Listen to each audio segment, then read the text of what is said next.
Kamusta po uli kayo mga kasabong? Ngayong araw ay pagpapatuloy natin ang pagtalakay ng huling bahagi ng ating preconditioning stage. Ito po ang training and exercises. Tulad po ng nabanggit ko nung nakaraang episode, isang linggo po pagkatapos ng bacterial flushing, deworming at delousing, ay pwede na po tayo mag-umpisa mag-training ng ating mga manok na napipisil ilaban sa mga darating na derbies. Ang una po natin pag-uusapan ngayon ay ang independent o natural training exercises, kung saan ang mga manok ay nilalagay sa mga training pens o hawla at hinahayaang kumilos sa sarili nilang inisyatibo. Kadalasan po, ito ay inuurasan. Ang basic training pens po na kadalasan natin ginagamit ay ang scratch pen, flying pen at ang running pens. Dito po ay ilalagay natin ang mga manok ng rotation tuwing umaga at hayaan silang kumilos ng natural sa loob ng 3 linggo. Para po sa akin, ang magandang rotation ng paglagay ng manok sa training pens ay una ang running pens sa ilalim ng bagong sikat na araw sa umaga at hayaan silang tumakbo o kumilos ng mga 25 to 30 minutes. Maaari po tayo maglagay ng mga inahin sa pagitan ng mga running pens para mas lalo silang ganahang kumilos at tumakbo. Ang magandang isunod po ay ang mga scratching pens, kung saan pwede silang pagtagalin ng mga 10 to 15 minutes lang. Ang mga naunang nakasanayang scratching pens po ay buhangin ng laman, kung saan mabigat itong kahigin at kadalasan ay namamuscle bound ng hita ng mga manok. Ngayon po ay ginagamitan lang ng mga tuyong dahon na mas magaang kahigin. Ang susunod naman po ay ang flying pens. Ito po yung mataas na klaseng hawla na may hapunan na hindi bababa sa 6 feet. Dito po ay aakyat panaog sila sa paglipad para masanay ang kanilang pakpak. At nilalagay sila dito sa loob ng 20 to 25 minutes. Uulitin ko po, ang mga rotation pen exercises na ito ay ginagawa araw-araw tuwing umaga sa loob po ng 3 linggo. Para po sa akin, ang magandang daily cycle ng mga independent training exercises na ito ay pagkatapos kumain at uminom ng manok ng alas 6 ng umaga, ay pagpapahingin sila ng 1 hanggat 1.5 oras bago umpisahan ng running pens. Pag galing po ng mga manok sa running pens, ay pagpapahingin sila ng 1 oras bago po ilipat sa scratch pens. At ganoon din po, galing sa scratch pens, pagpapahingin sila ng 1 oras bago naman po ilipat sa flying pens. At pagkagaling po sa fly pens, ay diretso na po sila sa cord walks. At galing naman po sa mga cord walks, ang mga manok ay iakyat sa kanilang hawla o sa individual coops upang pakainin at painumin ng mga bandang alas 4 ng hapon. At sa loob po ng hawla, sila po ay bibigyan ng second feeding ratio nila para sa buong araw. At ang tubig naman po ay magandang haluan ng mga oral rehydrating preparations para po mapawi ang pagod, manumbalik ang lakas, at maiwasan ang pagkatuyot. Pagkatapos po kumain at uminom sa loob ng hawla, sila po ay pagpapahingahin ng hindi bababa sa 4 na oras. Pagdating naman po ng mga alas 8 ng gabi, ang mga manok po ay maaari nating ilabas para naman po sa nighttime cockpit simulation training.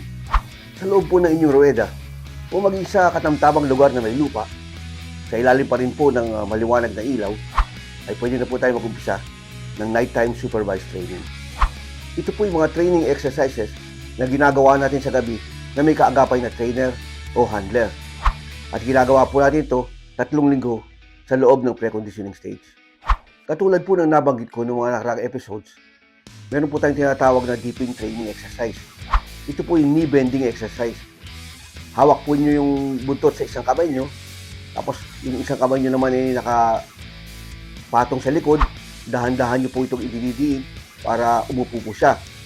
Pinapaulit-ulit po ito hanggang sa yung tuhod niya malambot na at madali na mag-bend. Magagamit niya po ito pagdating sa ilagan. So madali siyang umupo, madali siyang mag-side step, at hindi siya mapapagpalo ng kalaban.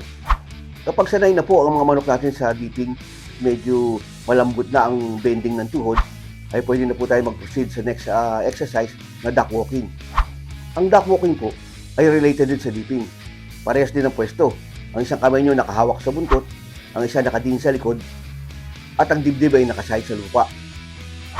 Tapos palalakarin po sila ng maikling distansya paulit-ulit ng nakadapa o nakaupo. Dito po, masasanay silang maglakad ng nakadapa at nakasahid ang dibdib sa lupa. Pwede rin sila mag-side step ng ganito. At ang mapapakinabangan po ito pagdating sa ilagan, dahil kahit bigyan sila ng mababang palo ng kalaban, kaya nilang umiwas ng pagdapa o pagyuko ng mababa at pag-side step ng mababa. Ang duck walking din po ay nakakatulong ng malaki sa pagpapalakas ng mga daliri, binti, tuhod, hita at maging ang bewang. na malaking bagay pagdating sa flexibility nila sa loob ng ruweda. Ang susunod na exercise naman po ay ang fly throwing. Dito po ay hinahagis ang manok ng palayo, mga chest o neck high lang, at matututo silang lumapag sa lupa na maganda ang buka ng daliri at hindi nawawala sa balanse. Ang kasunod naman po ay ang scratching o ang kahig. Alam naman po natin lahat kung paano yung kahig. At katulad po ng kahig, meron din tayong fly contact scratching. Ito po yung tinatawag nila na sampi. Ito po yung pinagkakahig ng manok at pinagbabangga sa itaas. Sa first buckle po, masasanay silang ipalo ang kanilang mga paa at hindi sumasabay lamang na unat ang dibdib. Malaking tulong po ang sampi exercise pagdating po sa totoong laban. Dito po kailangan ang manok natin sa unang lipad o sa first buckle ay nakaunat ang mga paa papukol sa kalaban at hindi nakalaylay lamang. Ang kahuli-hulihan po ay ang catch cocking. Ito po yung pinapahabol natin ng ating manok sa kapwa manok o kaya sa dummy cock na hawak-hawak ng handler. Dito po sa catch cocking ay natututo silang tsumempo ng palo, humabol ng palo na walang kapit, humilag na pa sidestep o payuko, at dito po ay lumalakas din ang resistensya nila. Paalala lang po, dito po sa catch cocking exercise ay huwag niyo pong mahayaan o sasanayin ng mga manok niyong kumapit o tumuka sa balahibo ng catch cock. At pag nangyari po ito, masasanay po silang gawin ito sa kalaban at madidelay po ang palo nila at malamang na maunahan pa sila ng palo ng kalaban. Mga kasabong, pasensya na po kayo at karamihan po ng supervised training na nabanggit po dito ay hindi po natin pwede ipakita sa video. Intindihin nyo lang maigi ang paliwanag ko at yun na lang po ang gawin niyo. At inuulit ko po mga kasabong, dito po sa nighttime simulation training ay maglalagay tayo ng maliliwanag na ilaw at kung maaari sound system na maingay para po masanay ang mga manok natin. Pagdating nila sa loob ng ruweda sa totoong laban, hindi na sila madidistract. Kapag ang inyong mga manok po ay hindi sanay sa ingay at maging sa ilaw, sila po ay maaring malito, masilaw, at mawala sa focus sa loob ng ruweda. Dahilan po upang sila ay mapaglamangan ng kalaban.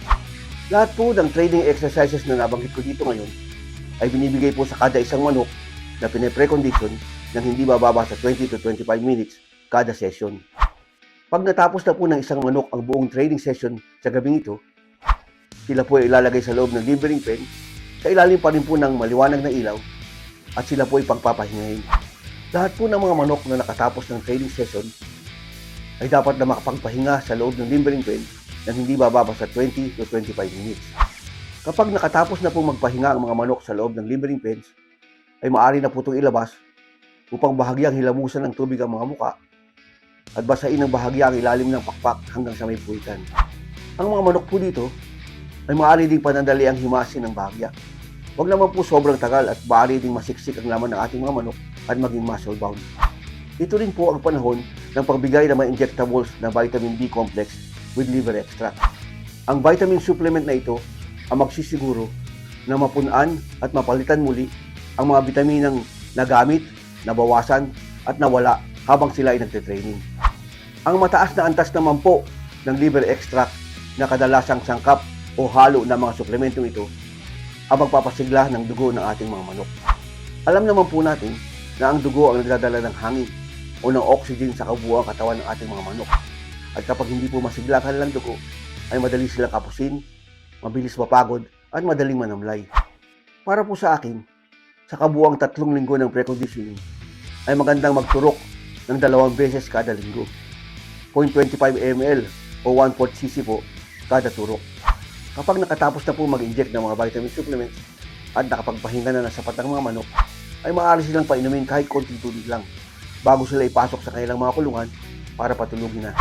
At pagtapos po natin sa kabuuang 3 linggo ng pre-conditioning stage at patungo na tayo sa conditioning stage, ay magandang maturukan natin sila ng isang klaseng suplemento na mayaman sa amino acid na magpapalakas ng kanilang kalamnan, magpapabuka ng katawan at magtatanggal ng natitira pa nilang taba sa katawan. Ang suplemento po na ito ay ituturok natin ng 1 beses na 0.30 ml lang. 2 araw makatapos ang pre-conditioning stage at bago pumasok sa conditioning stage. Mga sabong, ibang topic naman po ang tatalakayin natin sa susunod na episode. Maraming salamat po sa pagpanood. At sana po mag-like, follow, share and subscribe kayo dito po sa ating YouTube channel, AG Game Foul TV.